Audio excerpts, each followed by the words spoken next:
Welcome back to our channel, guys. Today is an absolutely beautiful day to dive deep into the twisted, glamorous, and utterly chaotic lives of our favorite Fairmont Crest residents. Grab a large cup of coffee, settle into your favorite chair, and let us unpack the absolute madness together. It is a common mistake to believe that parents eventually stop worrying about their children once those children reach adulthood and start building lives of their own. If you ask me, the exact opposite is true, especially if you are Vernon and Anita. We see them at their sprawling, luxurious estate, meticulously planning a birthday celebration for Naomi. But beneath the surface of the elegant party planning lies a deep, gnawing parental anxiety. They are terrified that Naomi is being manipulated by Bill at his law firm. Why would a man who has always prioritized his own massive ego suddenly want his daughter so deeply involved in his daily business operations? Vernon and Anita suspect Bill is intentionally trying to anchor Naomi to him, creating a sphere of influence that she will not be able to easily escape. Have you ever noticed how toxic people use professional opportunities to mask their personal control? That is exactly what is happening here, and these two protective parents can see the dark storm brewing from a mile away. Then Danny walks into the room and the air immediately shifts. The conversation swiftly pivots from Naomi's birthday to the massive, looming shadow that Bill continues to cast over their entire family. Vernon and Anita do not hold back their feelings. They look at Danny with the kind of heartbreaking concern only parents can muster, terrified that her recent proximity to Bill is going to reignite a disastrous flame that will burn her life to the ground. Danny, of course, goes immediately on the defensive. She insists with almost manic repetition that she and Bill are merely mature friends navigating a complicated situation. She loudly proclaims that Andre is the only man for her, swiftly pivoting to criticize Haley for allegedly cheating on Bill. But who is she really trying to convince? Us, her parents, or herself? Let us look at a specific example of this psychological deflection. When you are desperately trying to hide a guilty conscience, like, say, a secret, passionate elevator hookup during a catastrophic tornado, you often project your guilt onto someone else's transgressions to take the heat off yourself. Danny focuses all her righteous indignation on Haley's supposed infidelity to distract from her own massive betrayal of Andre. But Vernon and Anita are not fools. They look right through her performative outrage. They remind Danny of a cold, hard truth. Bill is her Achilles heel. He always has been, and he likely always will be. You can almost feel the tragic inevitability hanging in the air. Will Danny actually wake up before she detonates her marriage to Andre? Or is she already too far gone down the rabbit hole of Bill's toxic charm? Strangely enough, the most honest conversations often happen between two people who absolutely despise each other. Cut to the law office, where the air is thick with venom as Haley and Danny lock horns yet again. It is a masterclass in passive-aggressive warfare and territorial dominance. They trade vicious insults, mercilessly mocking each other's desperate marriages. Danny fiercely denies having any romantic interest in Bill, accusing Haley of fabricating rumors to cover her own scandalous tracks. But Haley, ever the apex predator, knows exactly how to strike the most sensitive nerve.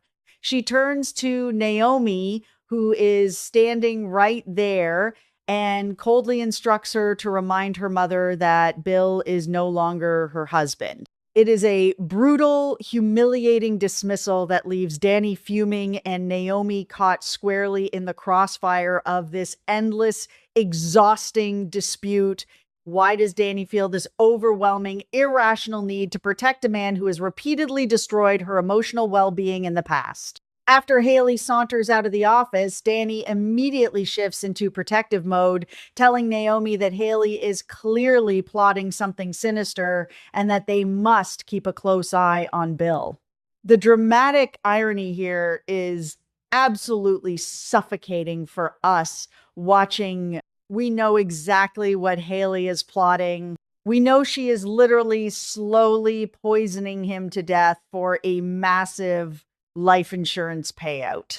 Yet, Danny thinks she is protecting him from a mere broken heart or a bruised ego over a cheating scandal. Naomi, trying to manage the chaos, reveals that Ashley actually kicked Haley out of the hospital for being grossly inappropriate in Bill's bed. Naomi then calls Jacob to announce Bill is coming home, prompting a sweet teasing moment where Jacob hints at a very special birthday surprise involving birthday suits. It is a brief, much needed flicker of light in an otherwise suffocatingly dark narrative. Have you ever watched someone confidently march toward their own doom with a smile on their face? That is the exact sickening feeling we get watching Bill's discharge from the hospital. Madison meticulously checks his vitals, completely unaware of the synthetic toxins ravaging his system, and Bill warmly expresses how happy he is that she will soon be his daughter-in-law. It is one of those rare, genuinely sweet moments from Bill, making what happens next all the more horrifying. Haley arrives, vibrating with impatient, murderous energy, desperate to get him back to the isolated confines of their home. They share a performative kiss, which is swiftly broken up by a no-nonsense Ashley. Bill, stubborn to the bitter end, flat out refuses to attend any physical rehab, playing right into Haley's lethal hands by cutting himself off from medical supervision. Ashley then calls Naomi to update her on the discharge, while Danny asks Naomi to pass along the message that she is happy he is home, further tangling the emotional web. We need to talk about the sheer unadulterated sociopathy of Haley in this subsequent scene. Consider this specific example of her calculated cruelty. As soon as they cross the threshold of their home, while Bill is innocently changing his clothes in the other room, Haley prepares a celebratory welcome home drink, but she doesn't just spike it with her usual slow burn toxin. She deliberately increases the dosage, squeezing extra drops into the glass.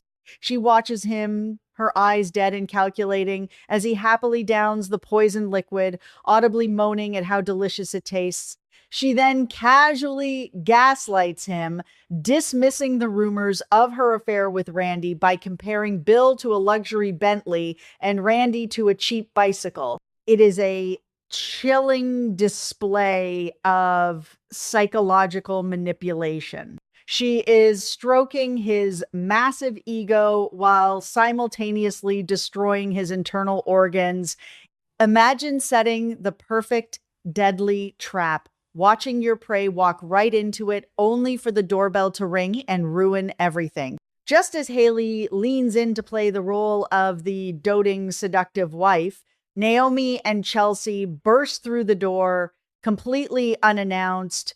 You can practically see the murderous rage flashing behind Haley's eyes, but she forces a tight plastic smile and excuses herself to prepare dinner, seething in the kitchen. Left alone with his daughters, Bill is in incredibly high spirits.